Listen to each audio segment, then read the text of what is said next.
This is Reimagining Higher Education, your go-to podcast with remarkable education leaders sharing personal stories from their experience in and around the sector, including reflection and hope for progress in the sector.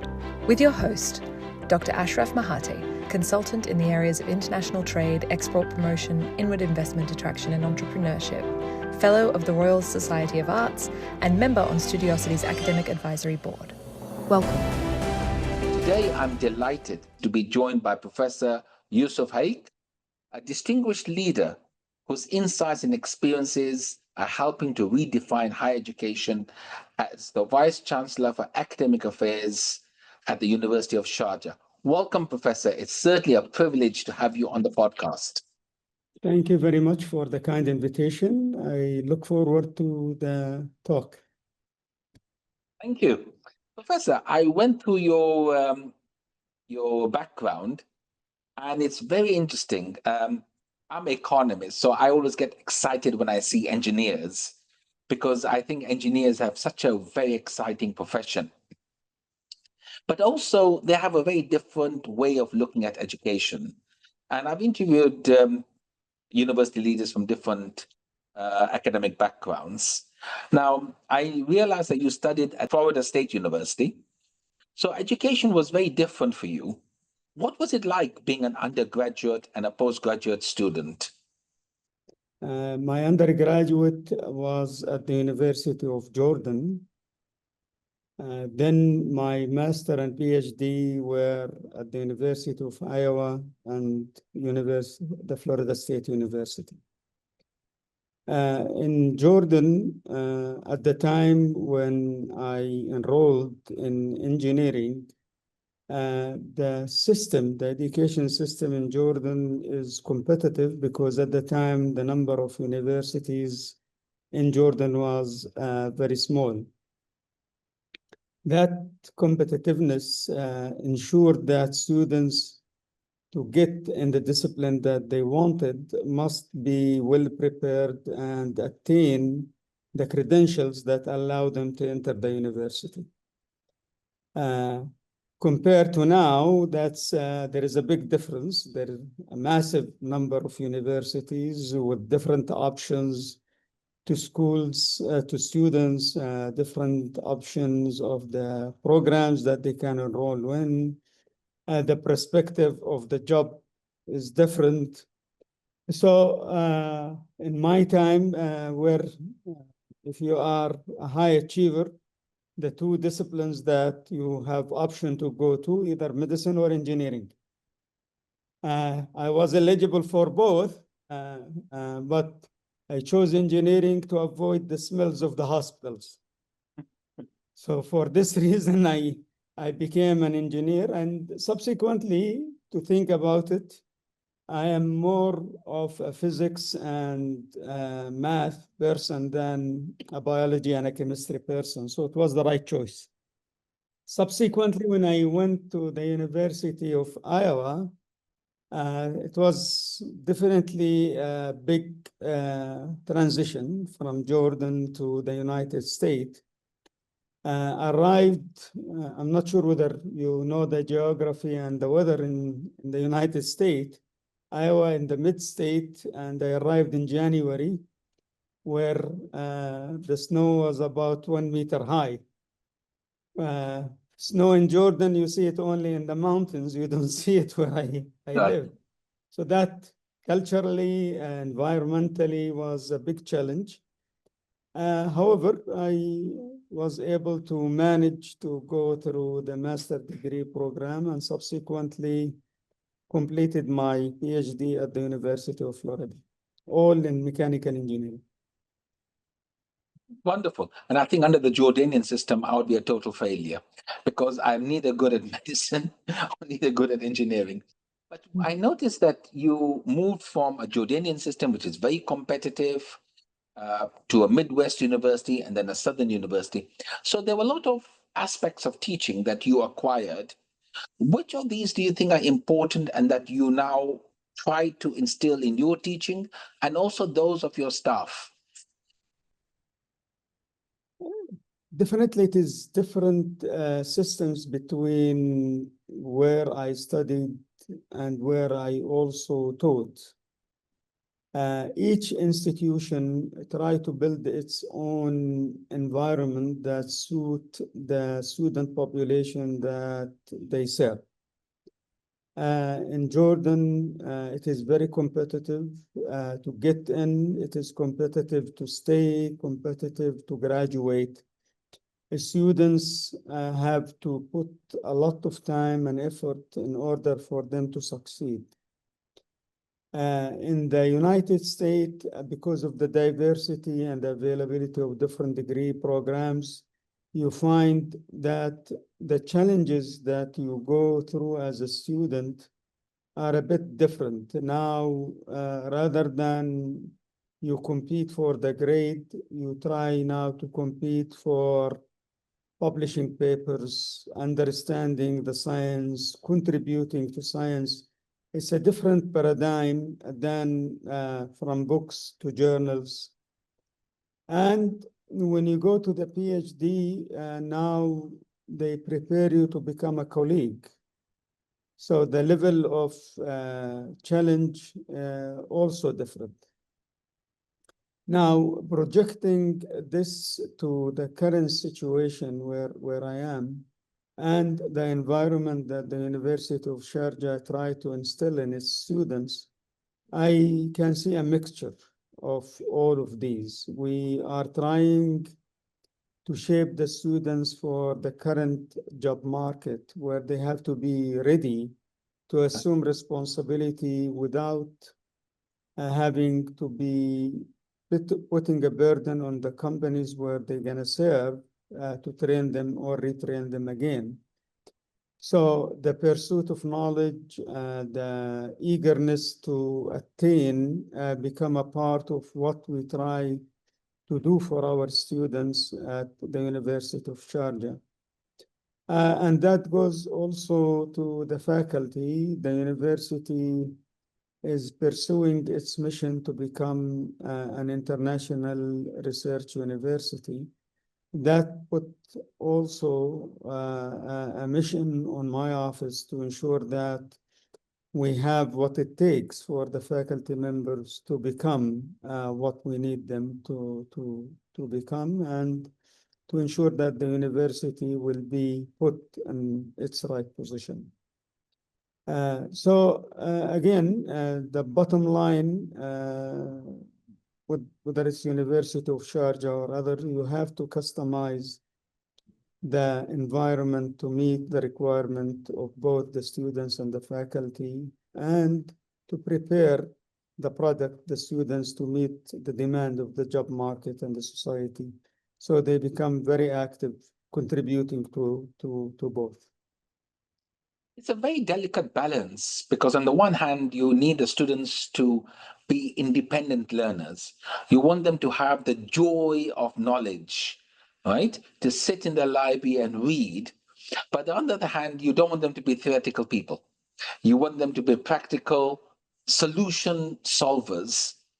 And then you also command a faculty that require to be excellent teachers or lecturers, and wonderful researchers publishing in top journals, because that's how we are now assessed, right? We are assessed by the amount of publications we produce, what journals we produce. So how do you manage this very complicated balance on the student side and the very complicated balance on the academic side? Okay. I think the providers, which is the faculty, are the important element in this equation. If you have good, strong faculty member, you can see that they inspire their students, they inspire the environment, they are eager to accomplish, not for the sake of publication, but for the sake of pursuit of knowledge.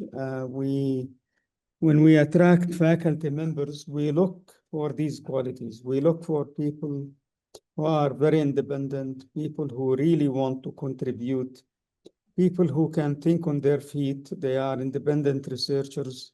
If they come to an environment, they are able to induce changes. Those people are the ones who can put this spark into the students to become also subsequently independent pursuers of knowledge.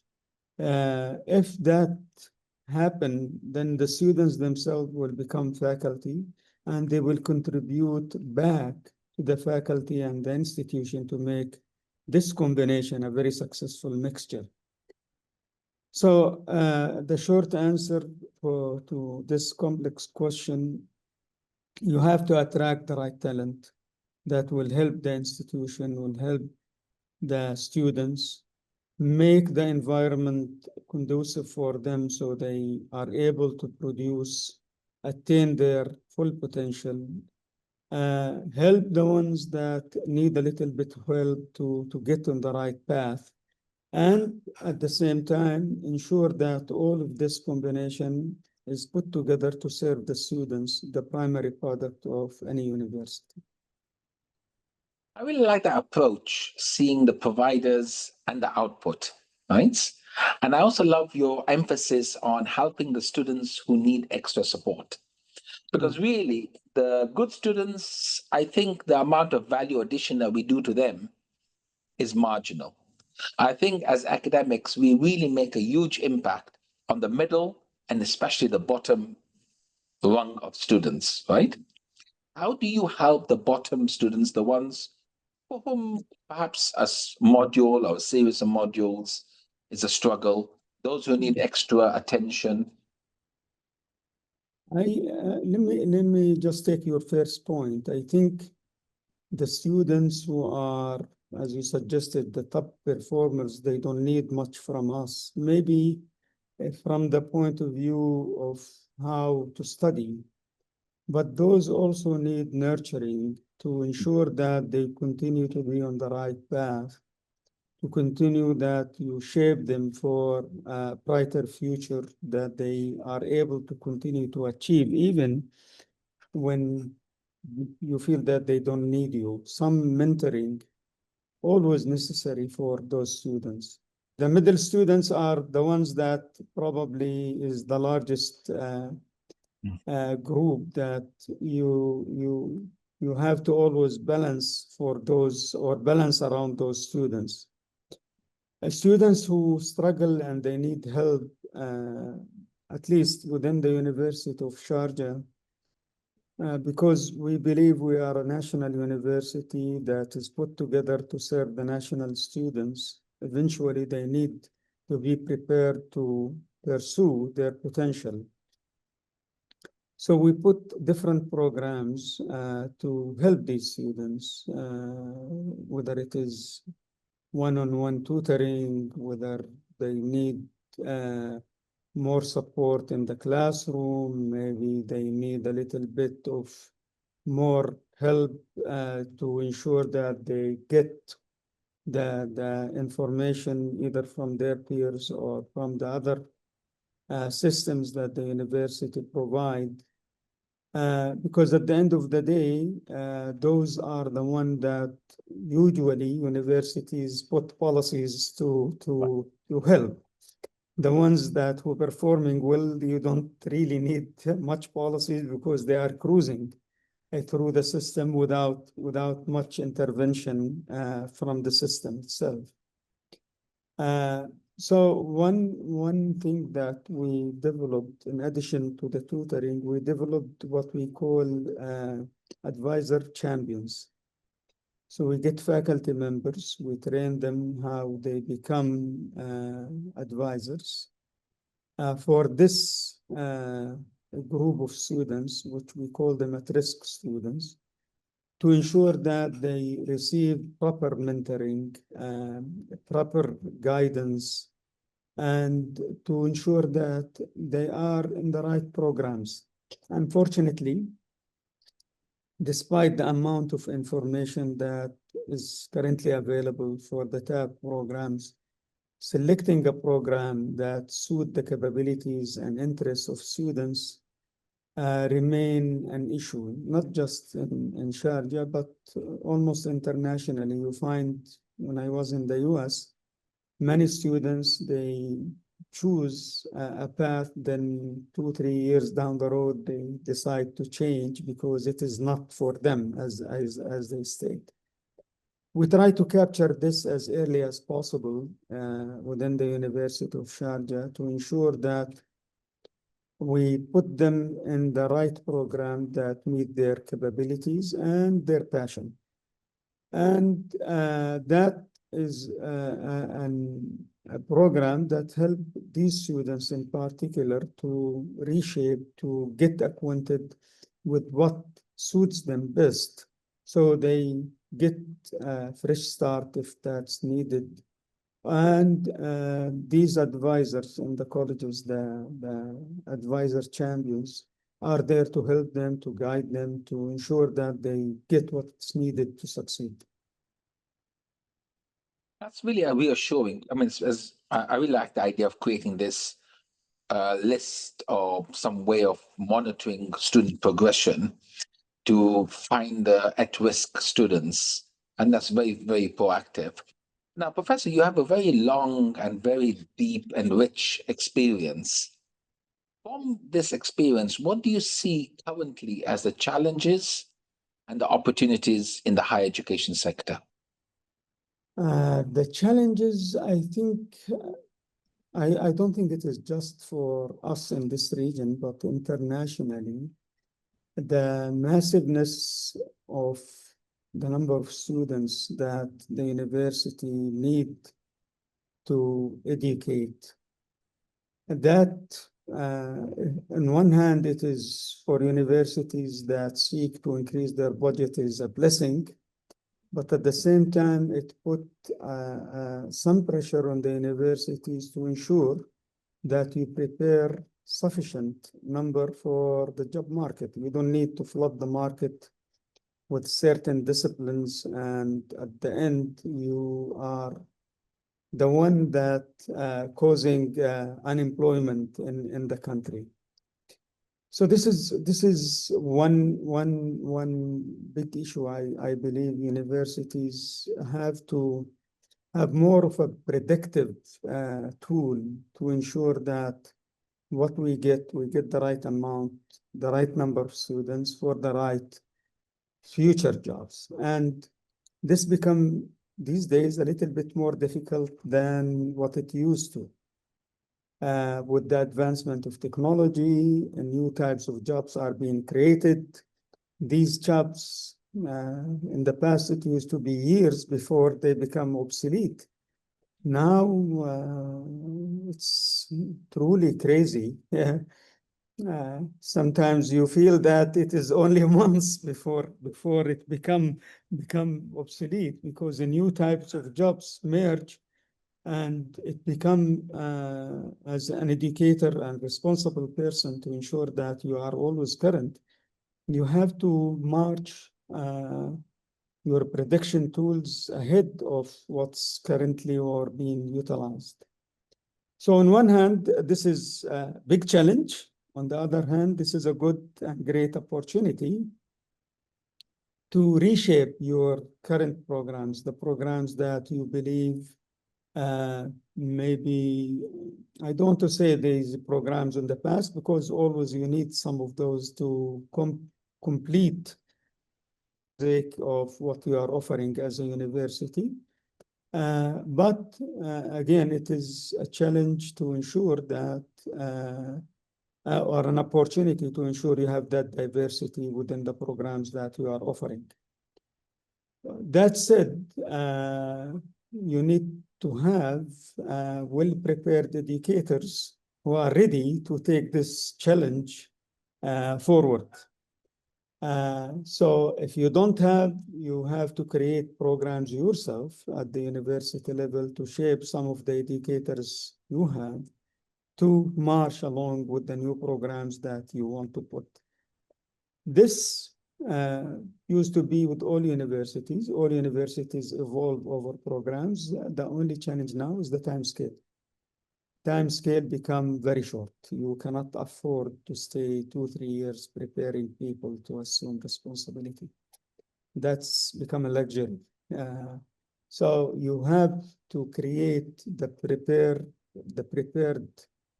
faculty almost immediately to ensure that your programs are current, your students are ready to take and update their program, their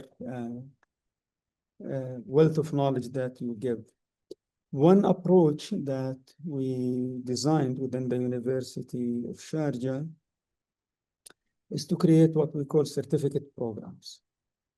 Because the certificates, and this is all universities do that, but we try to make our certificate programs as current as possible, where we infuse within these certificate programs a lot of the latest technology, and we make this applicable to all disciplines.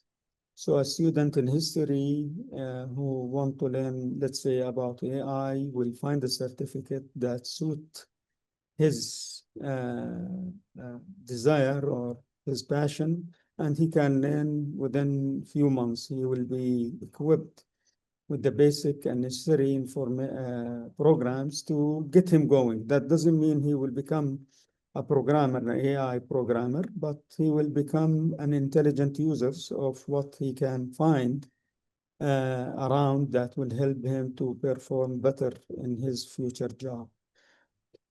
So challenges and opportunities will continue to be in all institutions. And if you look at it in the 2008, it was finance. Many universities end up having to adjust themselves to meet the imposed finances on them. Most institutions now, our challenge is to become a fourth generation university, where we have to link with the stakeholders, we have to link with the community, we have to become providers for the diversification of economy. We have to prepare students to assume the job on day one. So all these challenges, compared to the finance, these are good challenges. We like these challenges much more because it has a lot of intellectual things that we know we can do. Unlike as educators, we are cheap market, not good marketers, and we go with cheap salary. I don't know about salary, but I can certainly comment about the course development, because I remember in the early 90s, it took us 2 years to develop a course, Yes. right? And then to get it approved and then to hire the staff. You're looking at very long leadways. Now you have a course that will only last 3 years before it becomes obsolete, right? So I think now it's very important to be quick to the market, short in the market, and quick to develop, because jobs are changing, societal needs are changing. In fact, I'm sure you've seen of the recent survey, a recent study that showed that 47% of the jobs will be obsolete because of AI. I have seen a lot of surveys, some of it as very pessimistic and some of it as very optimistic. And I think the reason it is not settled yet what can be done with this technology. The amount of new ideas that are spin out of the technology is unbelievable. I wake up usually at 3 o'clock in the morning. I spend 1 hour to 2 hours just catching up with the AI and what is being done almost on a daily basis. And that as I said, on one hand, it is an opportunity, a great opportunity. On the other hand, you have to ensure that the institution, the faculty member, the students are ready for, I don't want to say this shock upon graduation, but I'm sure that, let me just take a tangent. There was a study that was published in New York Times a month ago where they claim that entry jobs will no longer exist. It will be taken by the AI. On one hand, it's possible, but I think it depends on the environment where that survey will take. Maybe in our area, I would assume it will take maybe 5 to 10 years before this is true. But maybe in the US, it is possible that most entry jobs, maybe in the financial market, maybe in the computer-based industry, it is possible. I could see that happening. Then your job become not to prepare students for entry job, you prepare them for the second level jobs. And that, again, I see it as an opportunity rather than an issue for institutions, because what it say, you have to elevate preparedness of students to a level higher than what they were. And that, I think, faculty and institutions are capable of doing. So it is more of an opportunity rather than a challenge, if you understand it right. I think perhaps the bigger challenge in the academic world, and when I talk to university leaders, is the problem that AI creates from an academic perspective, right? From an academic perspective, because if you have the traditional way of evaluating or assessing a student, you have assignments, you have quizzes, you have exams. In the case of assignments, they can go to any number of large language models and translate, humanize. Even exams are becoming difficult because how do you then assess? So now the question becomes, when you have AI, you can't stop the student not having access to it because that's important. That's to help them prepare. So we're educating them to become AI competent, or in fact, AI experts. Then on the other hand, we have this problem that they use AI now from an academic integrity perspective. And how do you now deal with this issue that with AI, you also have issues with students' academic integrity? Of course, not all of them, but some of them will. And then there are various studies, and I'll refer you to one from Studiosity. They did one recently. So the idea is that students do use AI. How can we get them to use AI responsibly from an academic perspective and make it an integral part of their learning process? And let me take it one step at a time. As you articulated rightly, that AI is unavoidable. And rather than you fight against, you better be smart and know how to use it to the advantage of the students and to the education process. In order for you to do that, you have to start with the educators. You need to elevate the level of your faculty members who, in all universities, you have different ages of faculty members, to align them all to become very acquainted to the positives and negatives of AI. And if they understand that, most likely faculty are capable of creating assessment tools that will defeat the AI. I am a firm believer the human mind will always be ahead of the AI because they learn from us. We do, yes, we use them, but they learn from us.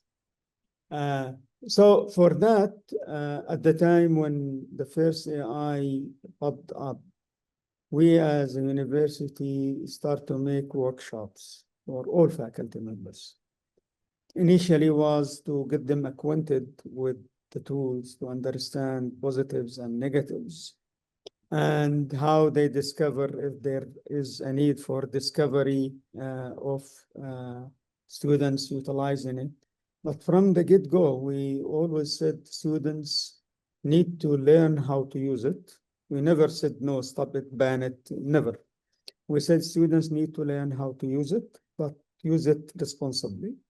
We created guidelines to both faculty and students on the proper use of AI.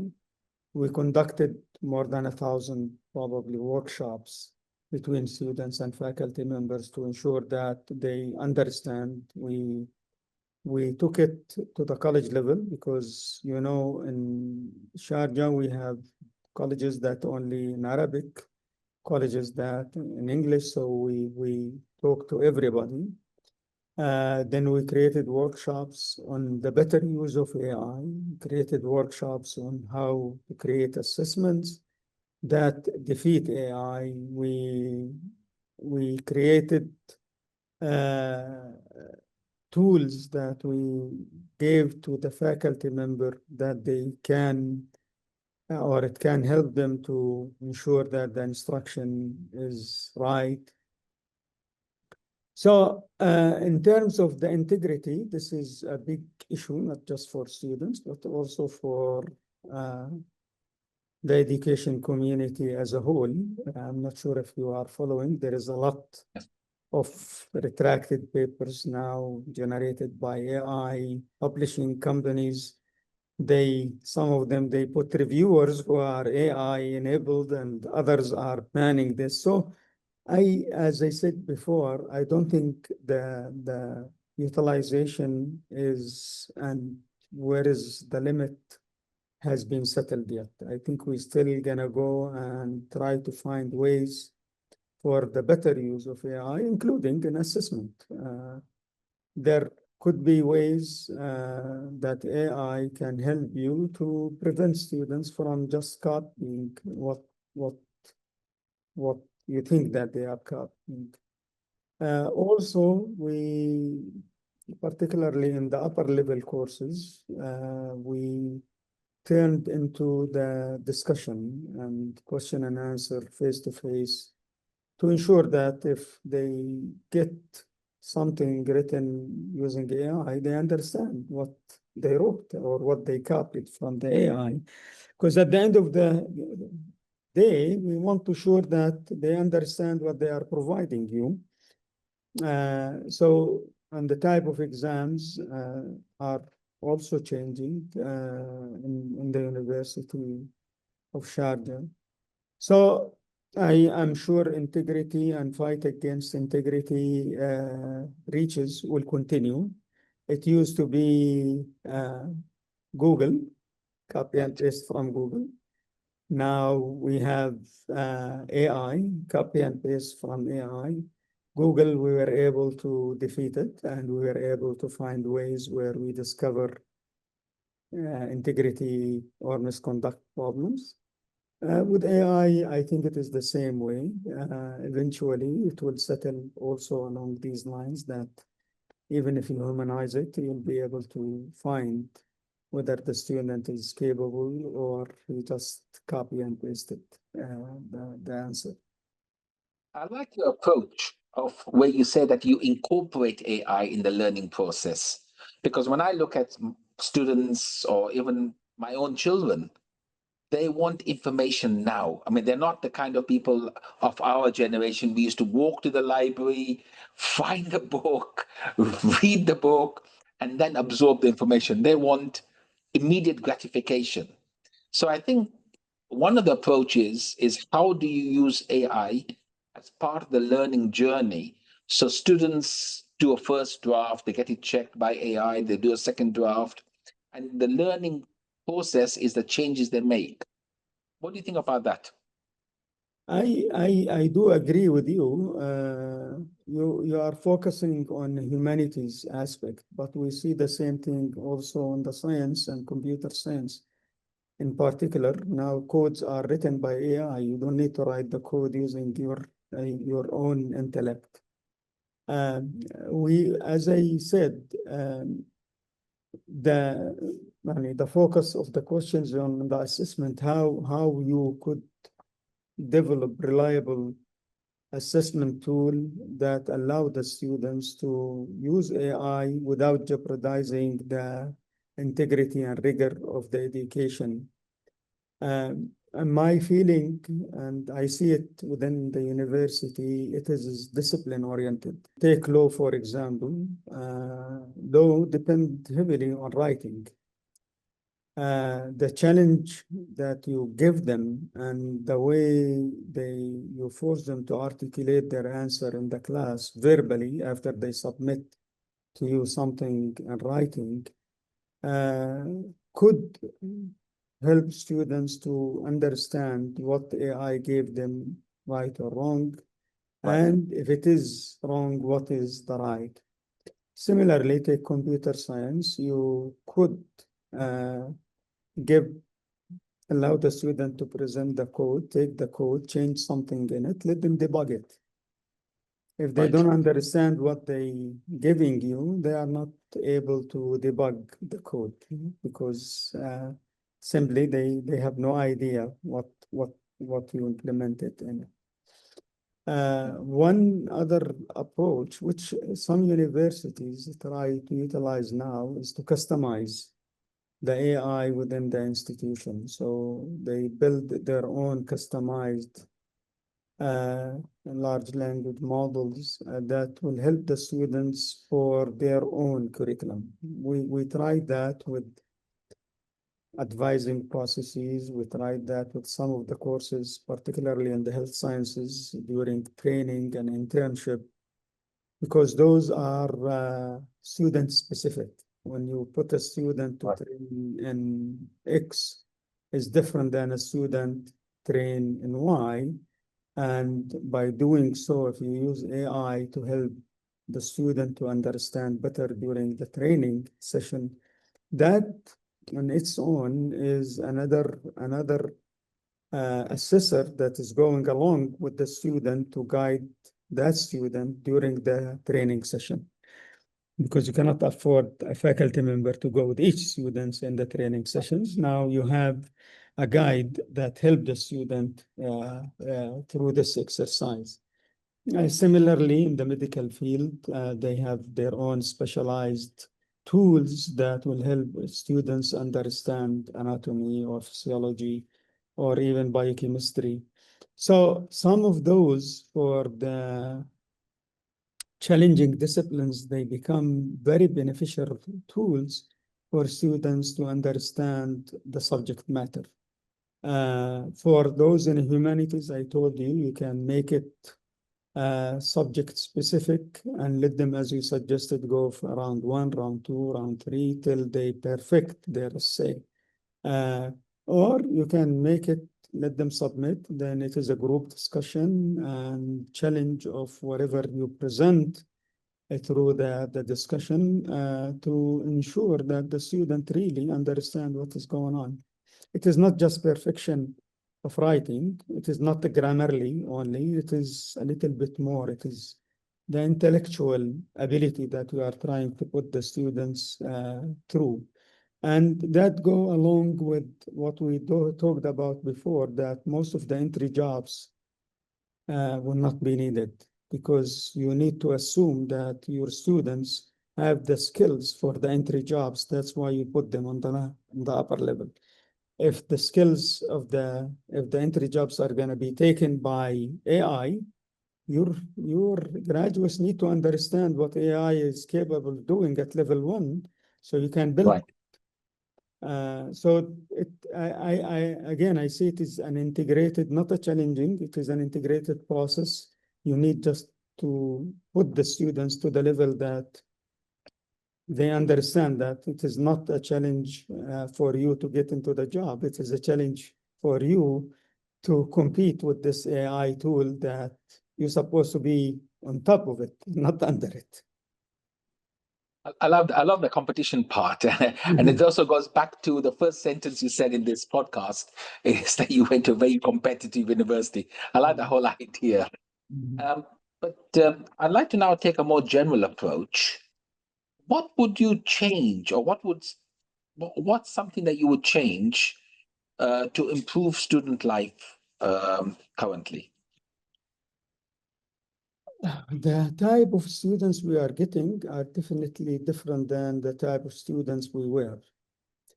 And you have to ensure that you understand their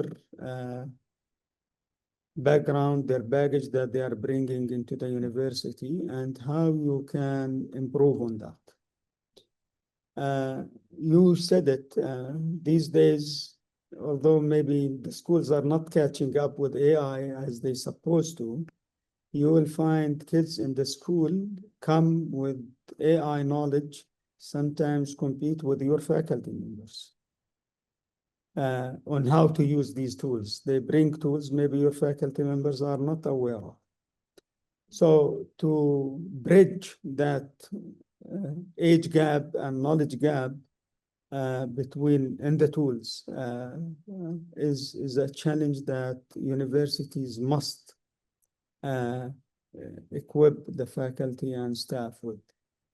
So this is one. The second one, in our selection for students, we are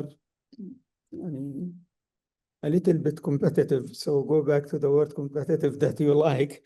Institution. In certain disciplines, what we reject is much, much more than what we admitted. So our selection process try to get the right students to the right program from the get-go. Also, the way the campus currently function is different than what it used to be. Students love to see a lot of digitalization. All of their tasks can be done in their mobile phone while they are drinking coffee in a coffee shop. So we are trying to get every element that the student need to function within the university on a digital media. We are not there yet, but in our strategy, we want to achieve 90 to 100% digital media for everything that the student may see or touch while they are in the institution, from pre-admission to post-graduation. It's a hefty task, as you know, because most universities, they have standard protocols, how things are run. Luckily, with the United Arab Emirates, the government level, they came with strategy that they want to make the bureaucracy equal zero. So there is no bureaucratic process that will prevent things from happening. And we as universities adopt that. We are trying to eliminate unnecessary processes that can be done either electronically or there is no need for them. So shorten the time, improve the efficiency for the students, faculty, and the whole campus community. Also, the infrastructure itself. Now, unlike before, I like the background that you put. Most institutions are trying to get this welcoming atmosphere within the institution. It is no longer the chalk and board and the desks of a certain type to ensure that this is a university setting. Now you try to modernize that to meet the taste of the students that you are admitting. So it is a complex, integrated things that you must have to ensure that you are current. I love that approach, because I find it weird that people can study in a coffee shop, right? And when I talk to students and they say, oh, well, we want a coffee shop environment. And I said to them, well, how can you study in a coffee shop? It's so noisy. There's so much background noise, because we are used to studying in a very quiet library where you are not allowed to make noise. It was not even allowed to eat, right? But now I think it's very different. Professor, I'd like to finish off with a question more about your leadership style. What are the 2 or 3 things that you think are the most important from your perspective in the way that you lead your organization? One, it is several facets that I try to do. One important aspect, I try my best not to micromanage. When I select people to be chairs or deans, I have to entrust them to do the right decision.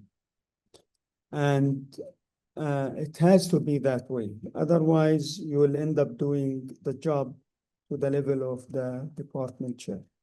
So no micromanagement. The second one, I like that we have collective strategy. So I like people to share their ideas.